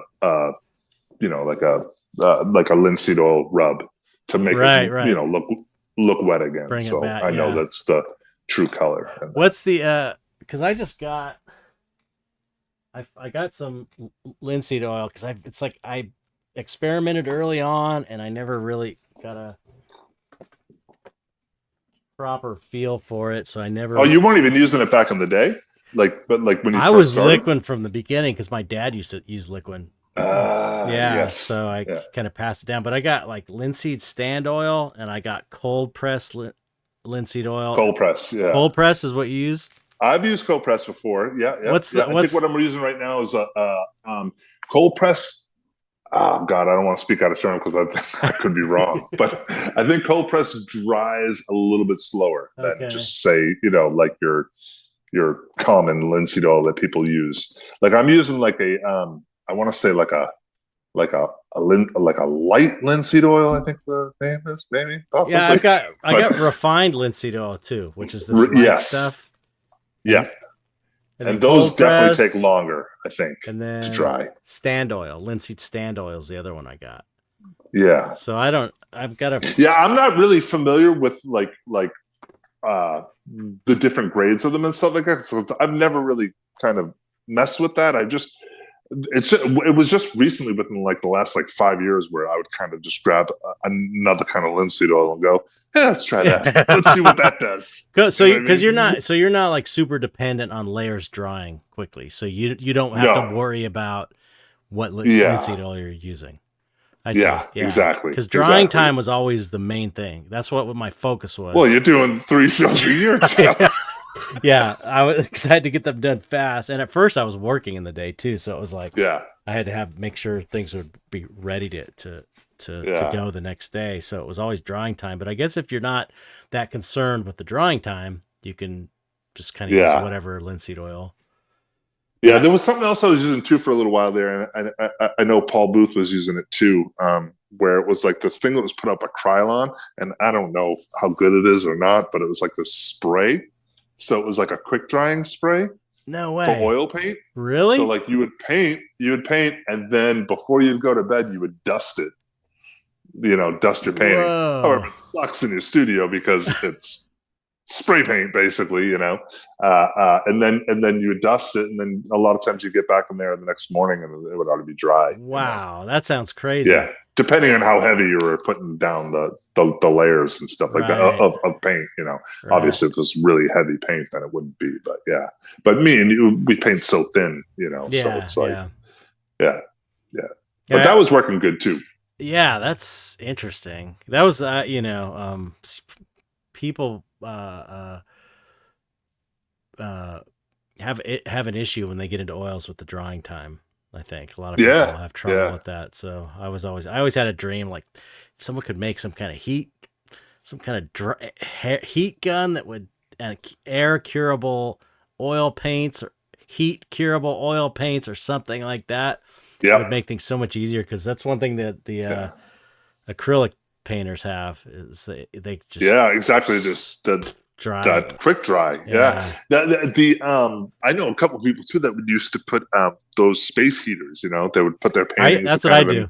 Yeah, and I guess it works pretty good. Oh, and that's why I use the aluminum now. The aluminum panels, the Alumicom. Oh, you're painting on that. Yeah. Those must dry so much faster. Well, it's just like panel, really, but it doesn't warp. So I can put a heater on it and get so hot. I can put it outside in the hottest day, 100-degree weather, and it'll dry the paint and it won't warp the panel at all. Yeah, I can take those little panels and put them in the oven bake them if I need to dry those little 5x7s, if they're but wood panel will warp in that situation. So I'll put it in a little bathroom and put the heater like right up on it to dry the paint layers, and it won't warp. So it's so great. I love it. That's excellent. Yeah. That's excellent. Yeah. And it works, it's probably not the best way to dry your painting, but when you're sure. Exactly. Pinch, when you're on a crunch. Yeah. Yeah. So, I didn't realize you were painting on aluminum. Yeah. That's awesome. Yeah. How long ago did you switch to that? I think it was maybe 3 years ago. The last 2 shows I did on Alumacomp. Yeah. Now, are they oil gessoed or they're just acrylic? Right? They're acrylic. I just acrylic gessoed them. Yeah. They come ungessoed. You. Yeah, this one came ungessoed. So you give it a little bit of sanding, clean it off with alcohol, and then just regular acrylic gesso, a few layers, sand them. Trekell sells panels that are pre-gessoed, and I like those too. Those are good. I use them for my little 5x7s. They only go up to, they don't ship. I don't know. You have to order special. They only do it like up to 16x20, I think. Otherwise you have to order special, and it's really expensive. They'll cut it any size for you, but it's expensive. Well, that one must have been pretty special size, right? Yeah, because it's like the shape 24x48. But I got this from I think Jerry's Artorama. They're having a sale today too, or they started this huge oil painting sale today. But Jerry's is great. Yeah. I think I got it from Jerry's, and it's this brand. I think it's Alumacomp is what the brand is, and they come ungessoed in these big sizes. I'm gonna have to try that. Yeah. Oh, it's great. It's cool. It's just nice to be able to heat it, and and they're strong. They're like street sign material. That's basically what it is. I wanted to make the point. I know it's getting. I know we're getting. It's going kind of long, but is it? It's gone quick because coming up on 2 hours. I know. Holy smokes! I know. It's what happens when you don't catch up for a while. Wow. I wanted to make a point that you always use reference for your work, right? Mm-hmm. Absolutely. I see. One of the biggest issues I see because I get a lot of students that come to me to for my Patreon to do like a mentorship thing. And I really push using reference is so important, because a lot of people they're trying to just go out of their head, and a lot of people knock it. Yeah. Oh, it's like you're not a real artist if you use reference. It's ridiculous. It's like every great artist, all the great artists, and if any great artist said that they didn't, they're fucking lying. Even Frazetta, I thought Frazetta. Frazetta used to say he did stuff out of his head, but then you see there's like photos of him posing that he used for reference. But he's like a freak. He was a freak. He was like a child prodigy, but absolutely. Reference it's so important. It's so important. People should use reference. That's often the first thing I'll say to people that I'm teaching. I feel like if you're not using reference, you're also not really truly understanding perspective, and like in the way that kind of things line up and all that stuff like that. Reference is setting up a still life too. That's reference. Right. It's not just from photo. I would actually suggest that people don't use photos. I mean, I use photo stuff for my final work because of it's all been composited and built within just Photoshop. But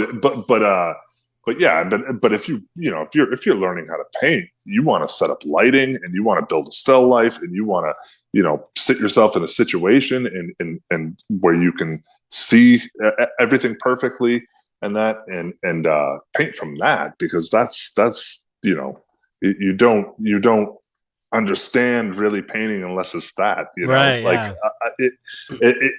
then when, like, my thing is, like, I always felt like it, then you can break the rules after all that's the thing. It's like, if you want to learn how to create out of your head without reference, you have to you have to put a lot of years in using reference. Mm-hmm. It's like you don't develop that skill without learning how to do it from reference. That's how you learn how to do that. Mm-hmm. Absolutely. And like I didn't use any reference for this one actually. Well, no, I did use some reference for the body. Mm-hmm. And I kind of looked at my hands for the hands, but this Mm-hmm. is pretty simple, and this is all pretty simple stuff. These pipes. You have also been doing it for a very, very long time, Chet. Yeah, that's true. But I guess the point being is that I use reference all the time when it's something. If I need it, I use it. I take pictures. Yeah. I have pictures of friends and family members going like, or whatever, like faces. Exactly. I'll just use even if it's just an iPhone pic. It's like so it's I just wanted to say that for people listening, because so many people think that you just start drawing.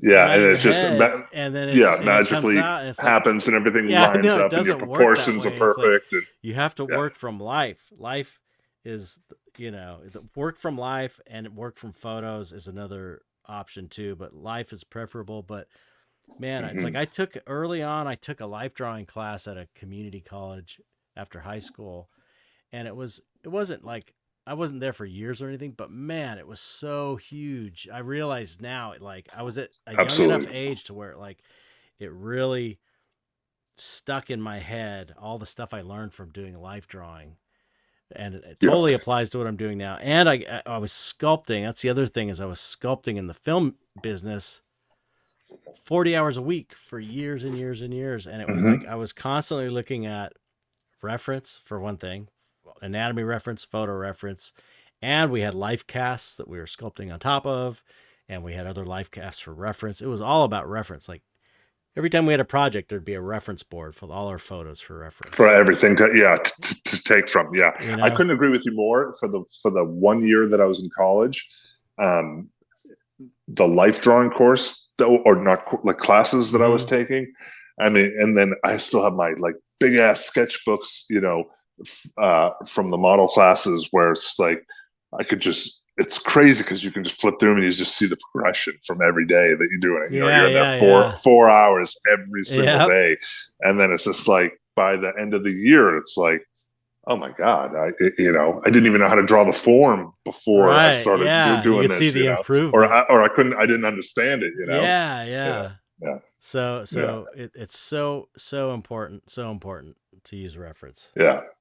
Absolutely. That was my public service announcement, and you use it so well. But, I thought, oh, thanks, man. Yeah. The better the reference too, the better, the better the quality you have that you're working from too. Yeah. So 100%. Yeah. It's like a map. It's a map to your painting. It's like a roadmap. If you always have something to refer to, Exactly. Yeah. So did you ship your painting off yet? I did. Oh, yes. I was shipping out a couple things. So I was like, to Gary, to Carpo. Yeah. So I shipped that out. I was proud of myself. I was like really early. Like I was like, wasn't that 2 days before he even sent out the email, like to say like, hey, get your stuff over here, type of thing to everybody. Yeah. So I was like, one of the first times I was early. Because I'm usually always too like, I know it's so now I gotta send this thing like next day just to get it there on time. I know. What I mean? It's so nice when that happens, when you're early. You're like, wow. Yeah. I'm like, I get to ship this normally, and I don't have to worry about and it's still going to be there like 5 days before he wants it. But yeah. So I got that shipped out before I left, like a good week before I left, and then and I also like had enough time to make sure I could properly varnish it and all that stuff like that. Because that's another thing that I run into a lot of times, of like the painting still feels like it's not dry enough to fully varnish it, Oh, wow. And then I'm like, shit, Right. So that's where like the big, the heaters come out, other things like that. And then you got to not get the heater too close so it doesn't warp. Exactly. So it doesn't warp the panel. But if you use the aluminum panels, then you can. That's the thing. Yeah. That's why I gotta try it. The other thing is, it's really cheap if you can find, and where you live, you can. if you could find a sign manufacturer that sells dye bond, it's called, I think dye bond is one of the names, the brand names for it, that the sign makers will buy big sheets of dye bond, like plywood, like that size. Yeah. And if you could find a supplier, a place that buys dye bond, you could buy like a big ass sheet for cheap, like that's super cheap to buy. You know, it's like an industrial material that, you know, really? making signs from. Yeah. And the way you cut it, there's a good video I'll send you. The way you cut it is you just score it with a utility knife. You like score over and over again. Yeah. You put a blade, you know, you draw your thing, and then you put like a T square up, and you just with a utility knife do score it, and then you pop and you hit it, and it just pops off. It's so great. And this is all metal. Yeah, it's aluminum. Yeah. Wow, aluminum. It's like thin aluminum with like a plasticky weird substrate in between. It's really cool stuff. So it's like probably, I mean, I haven't even bought the big panels myself. I just saw a video on it, but it's probably. Is that the biggest piece of the aluminum that you got? The one for the show? Yeah. The other before I had a 24 by 36. Yeah, 24 by 48. But yeah, you can get like big panels, like giant panels of it. So if it might be cheaper too, and super light too. And it's light. Yeah. Because that's the thing that I was thinking at first. I was like, oh, by being so big, it must be heavy as shit. But then it's aluminum. So yeah, it's not as light as you might think, but it's still. It's probably lighter than a panel, though. Yeah. Well, depending on how thick the panel is. Yeah. It depends on the panel, but I don't know. It's great, except it's a little wobbly when it's big like this. But I need to put a block behind it. It's like a wow, wow, wow. Yeah, it's like fighting. Exactly. It's like getting a saw blade. Yeah. Like playing a saw. Well, man, we're at 2 hours. I don't want to take advantage of my time with you, man. That is amazing. It's so great catching up with you. Super great to see your face. Dude, it's been awesome. It's been awesome catching up. Yeah, we'll do it. That went by so freaking fast. We'll do it sooner next time. Maybe we can. Yeah, maybe only 2 years. Maybe we could promote your YouTube show again, or I don't know. Your show with Damien or something. It'd be fun to have you guys both on. Oh, that'd be great to get Damien on too. Yeah, absolutely. Talk about he would love to do that. Yeah, cool. Yeah, he would love to do that. Cool. Well, mention it to him. Next time we see I will. Yeah. So, is there anything you got coming up that you want to promote other than the Giger show? No, just the Giger show, and just the Giger show. That's really it. I mean, just doing working over at Patreon, and that's kind of where I post all the new stuff that I'm working on before it goes on to other social media platforms and stuff like that. And I also give a lot more over there versus sometimes I'll just show like the finished painting on Instagram or something like that, but where Patreon I'll show the process, time-lapse videos, so on and so forth. Yeah, so, how you do your frames. Similar to yours. Yeah. You have some really good stuff on like how you do those crazy frames. The frames and stuff, yeah. I still gotta try some. I can't believe you make those frames from scratch. It's crazy. Yeah. I mean, I buy the molding. I don't do router. Yeah, but still, you're like buy the molding. Yeah, you're gluing strips of stuff on, and it's pretty impressive. Yeah, it's fun.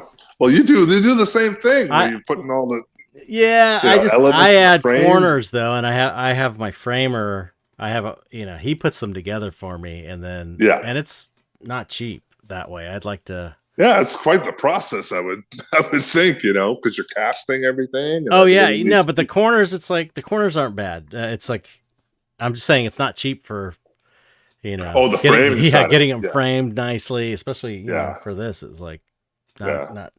Yeah. Well, it works when you're hand making them. It works almost the same. Yeah, probably. It probably takes because a lot of time. and that's not even the time though. That's not even the time. Just like wood has gotten pretty expensive, so it's true.